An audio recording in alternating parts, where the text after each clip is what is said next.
Welcome back to Alan's Allotment.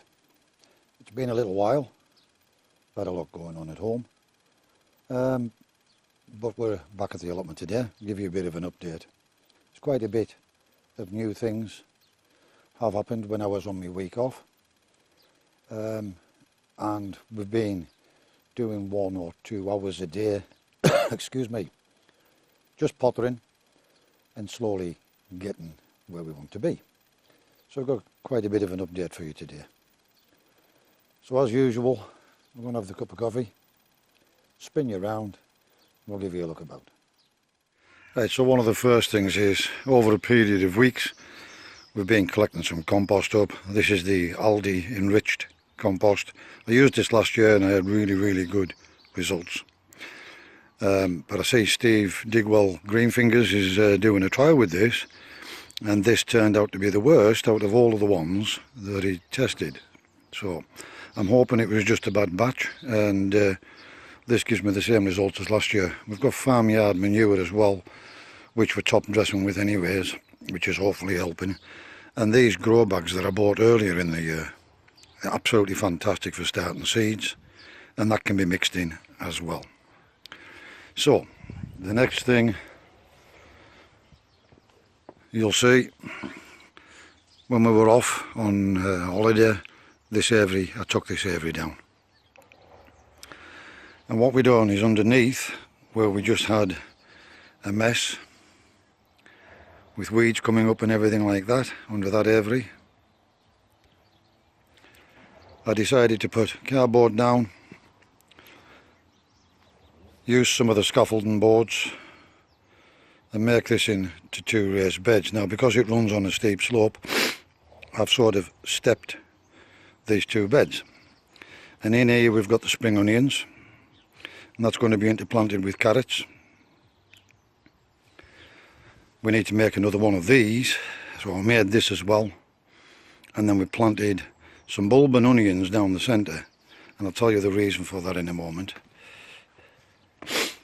And these are French breakfast radish, which, as you can see, have already germinated and well on the way. And what you probably can't see in here is we have got 5 rows of carrots as well. And the idea behind the onions is to leave them to bulb up. There's few onions, but the scent of the onions to hopefully detract from the carrot root fly. So moving on. I'm not sure whether I've showed you this or not, but we've got all the Sarpo miras, which is the main crop, planted in these buckets some time ago, and they're just starting to break the surface now. But I had some pak choi and nowhere to put it, so what I've done is I've put 1 in every bucket, because these will more than likely be ready. We're only going to take them when they're small, and these should be ready before the potatoes get too big and swamp them out. So the next thing we done, I got an infestation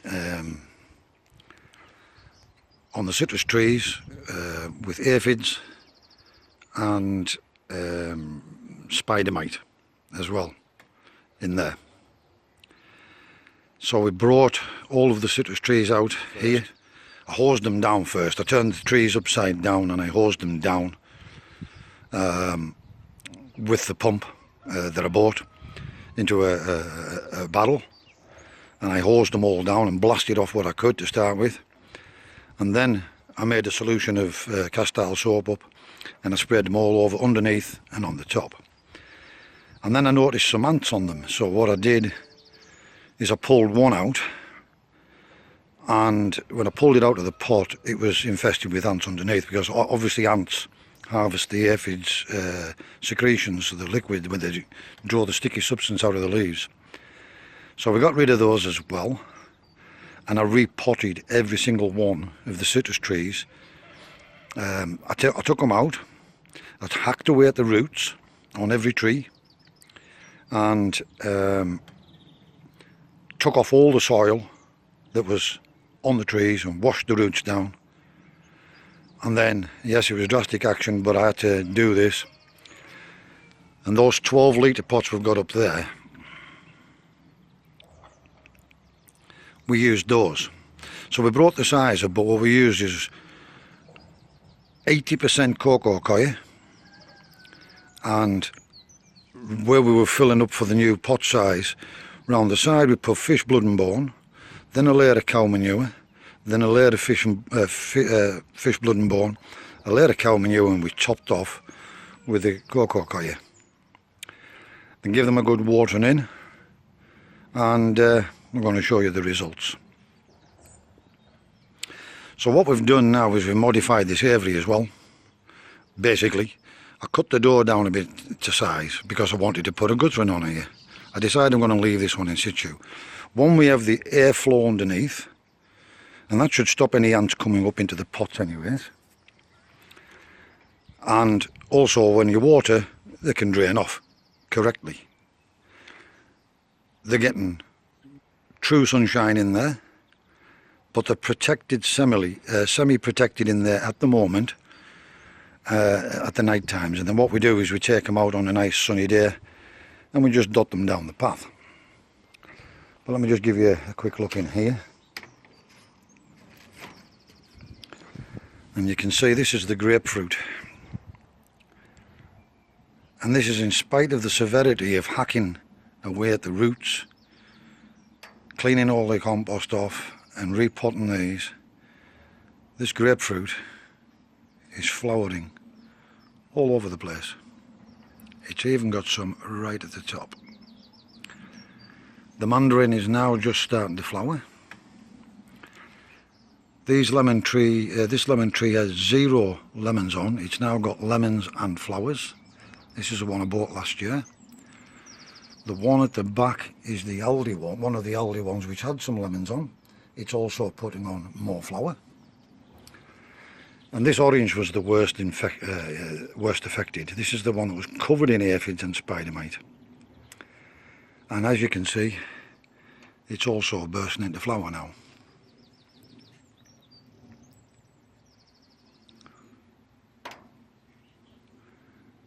Now these are just a little bit on the pale side. This is another Aldi lemon tree with lemons on and more flowers and new growth right at the back there. But this one here is another mandarin, and it's extremely pale. And I think that one there got waterlogged as well. So it's just drying back. But what we're going to do is spray the leaves with Epsom salts, which will green these up again. And then we'll water them in the pots. The next time we water, we'll water with Epsom salt solution. I'll put a bit of magnesium back into the plants and make them green up a bit. So the reason for the guttering is I cut 2 of these barrels down. I cut the lids off these barrels and give them a good old scrub out. We've done all this whilst I was on annual leave, and we set these 2 barrels up, and there's already half a barrel in there with a couple of days rain that we've had, probably 100 litres just plus. And I wanted these closer to the greenhouse because although I have the hose pipe up there attached to 2 IBCs, there's no water pressure. So what I've done is I've put these here so I can drop my pump inside here and water the greenhouse. So yesterday we came up for a couple of hours and we started to plant out the polytunnel. But before we did this, I got some of these tomato halos as well. So before we did this, we cleared the bed of the 3 or 4 weeds there was, which wasn't much. It's actually been really good in here for weeds. In 3 years I think I've only had, I can probably count on 2 hands how many weeds I've pulled out of it. But we put a really deep bed of compost on here and lots of cardboard down before we started this, right on the grass, just like that. And so far, touch wood, it's been great. So what we've got here is we've got the grapevines putting some grapes on. It's only tiny, we might let it have 1 bunch. It's still getting established. It was only put in last year. And then we've got me Crimson Crush tomatoes that I grew myself. They're a little bit behind everybody else's, but I'm not worried, they'll catch up now they're out here. And as you can see, they're doing well. Then in here we've got peppers, grafted aubergine Scorpio, and another pepper. Another grafted pepper, another grafted aubergine Scorpio, more Crimson Crush, and I've got some backups in the dry area just in case. And then we've got a melon. This is an F1 melon that we got from the garden centre.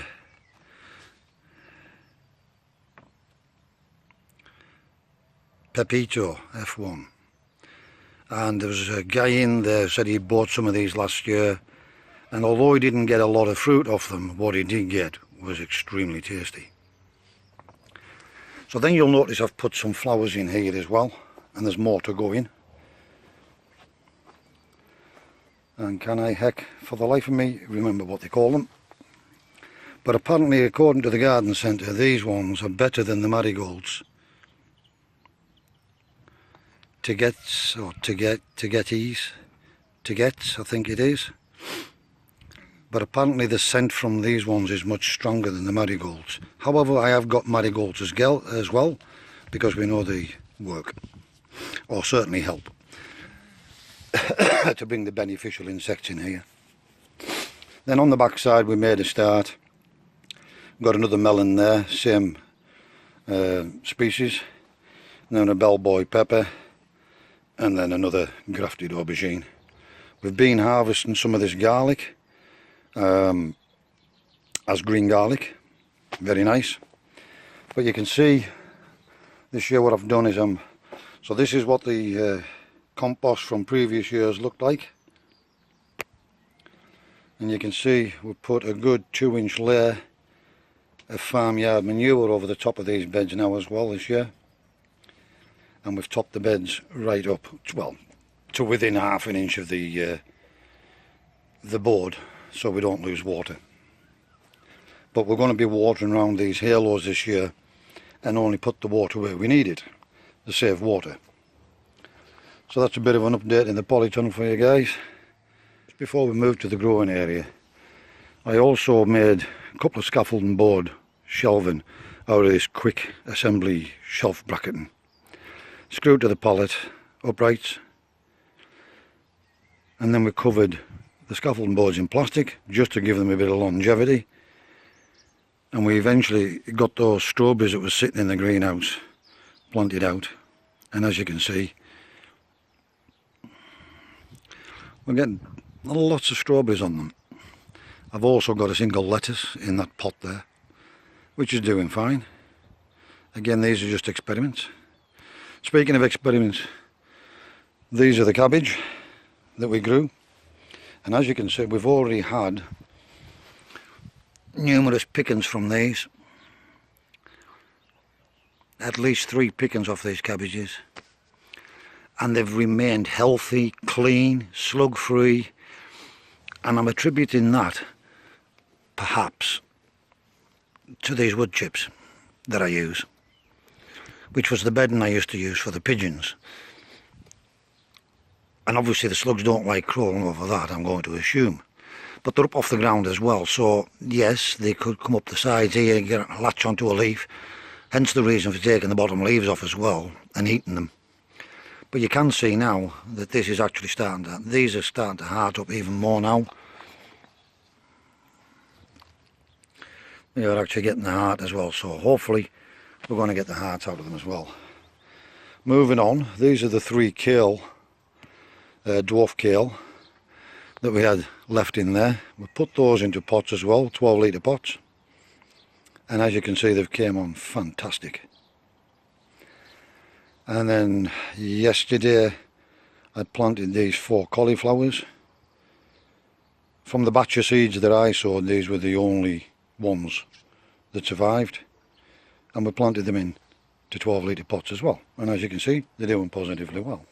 And what you'll see is we've now got the peach trees outside, and they've been out about a week now. These were also in that dry area. We also hose tipped these on the side and hose piped underneath, washed all the top. Now you know you don't. They're susceptible to peach leaf curl at a certain time of the year. That's when the buds are just opening. But all the buds had opened and it had flowered and the flowers had died back. And what's more, this year we have nectarines and peaches. Lots of them.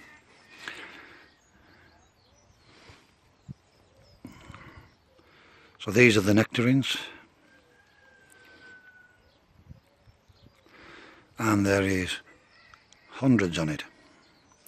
But this is a really strong, although it's a dwarf tree, the branches are really, really strong. And you can see they are still coming all over.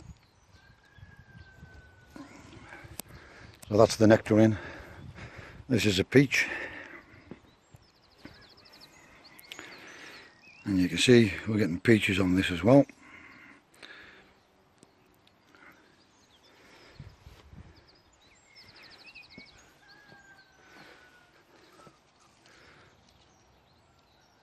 Some of them are quite a size. It looks like the harvest could be spread because we've got little tiny ones, loads of them. Now we might need to thin these out a little bit as well. What I forgot to mention as well, over in the polytunnel, the crimson bonfire peach is also covered in peaches.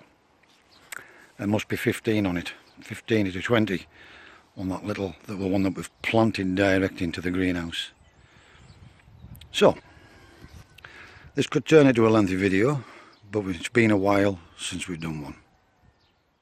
And this portion of the video is for Danny at the Grapevine allotment. These are the chickens. The grass is getting quite long now. We might need to run the ride-on mower over it at some point shortly. Take it down a little bit.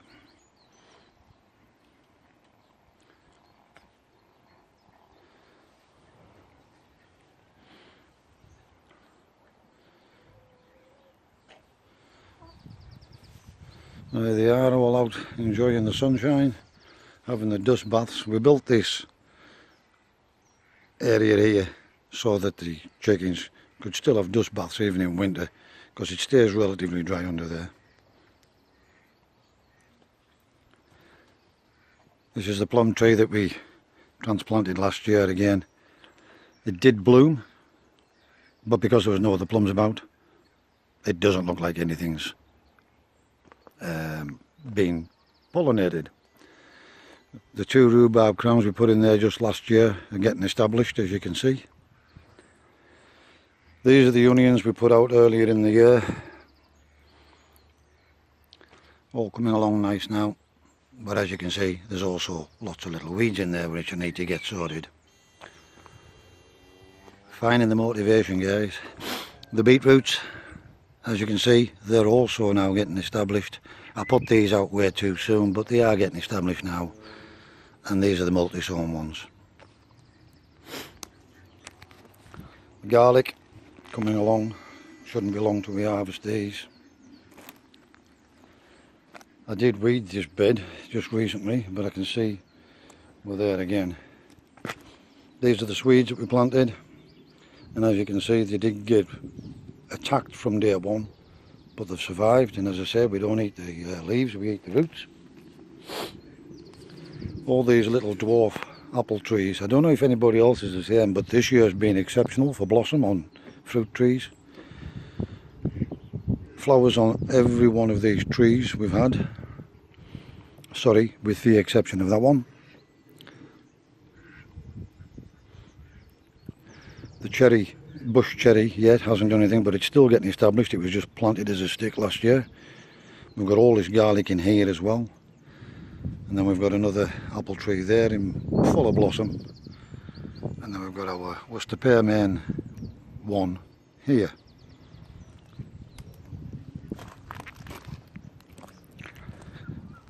These are the dwarf apple trees, absolutely covered in blossom this year, covered in it. Some have already started to form apples. This one was also covered in it, but I'm not actually seeing any apples. I think all the flowers have dropped off this, but yes, I can see there's a lot of stalks there. We did get apples off this one last year, and even these ones that we hacked right back, I thought nothing at all would happen. We've even got a bit of bloom on this as well, but not that one. These are our lettuces we grew, as you can see, almost ready for harvest now. We planted them out here. This is the onion bed, normally, but we do have onions in here as well. They're actually going to need a drink very shortly, although it looks cracked and dry. I know we've had lots of rain recently. Yeah, perhaps a little bit of water. They don't need a lot. They don't like to be swamped out.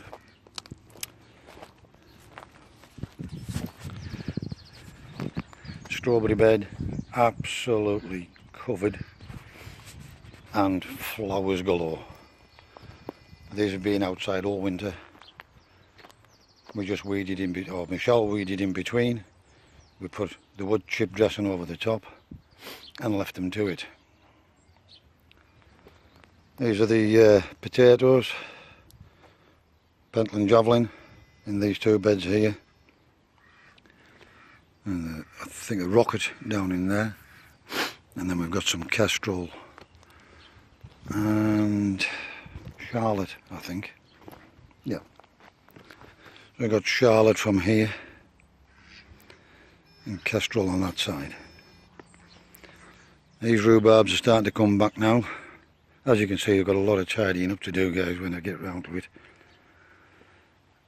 Lots of rubbish to clear. The other thing is, I've already weeded these paths because they're getting really bad now. So I'm going to have to rake all of this back, relay cardboard and put some fresh wood chip down. Little bit at a time, a little bit here and there till we get it done. Even if we just get a couple of paths done, and then another day another couple of paths. In here we've got 4 more of the curly kale we planted into this bed. We've got another 6 pak choy, 2 French dwarf beans. I planted them out way too early, but they've survived. And then we've got the runner beans on the teepee here. We've had a lot of water, and as a result they're a bit pale. But I've got the few peas that germinated planted out as well. Put this bit of a frame up. In here, these are the broad beans that are planted, and the cauliflowers.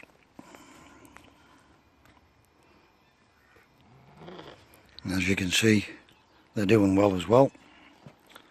These are the cabbages. These are doing exceptional.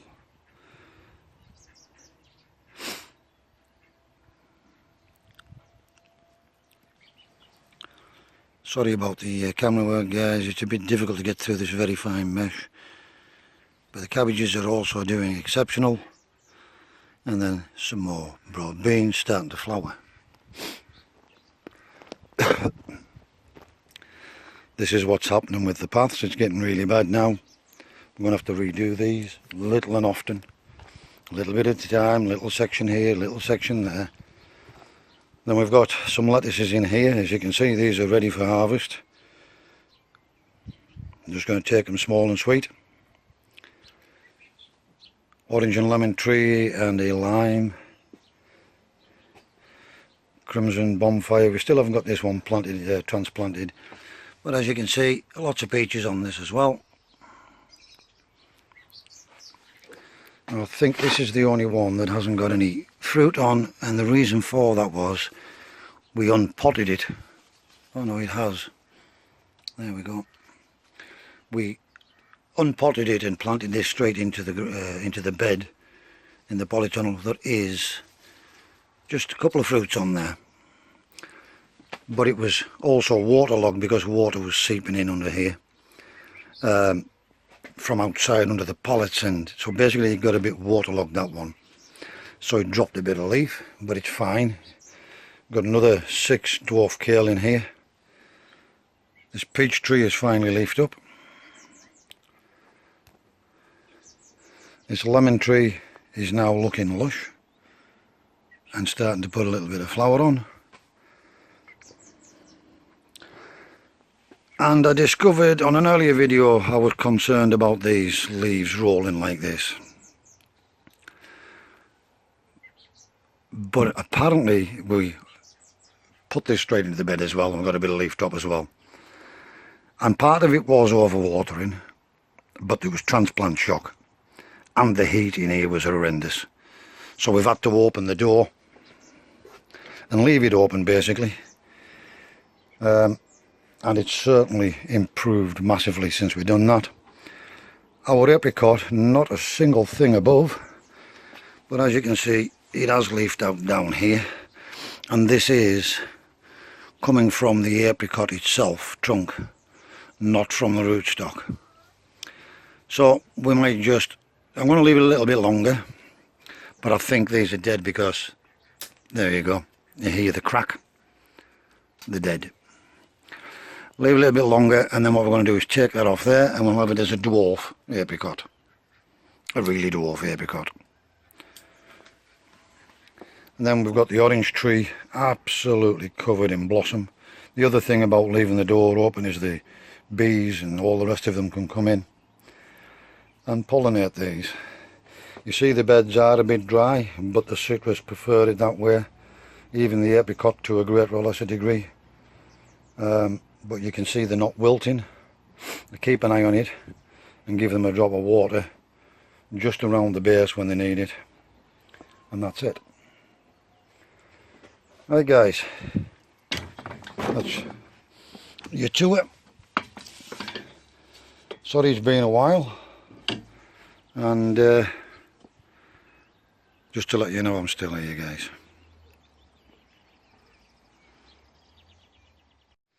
Right, thanks for popping along and viewing this video. Hopefully it hasn't been too long and I've bored the pants off you.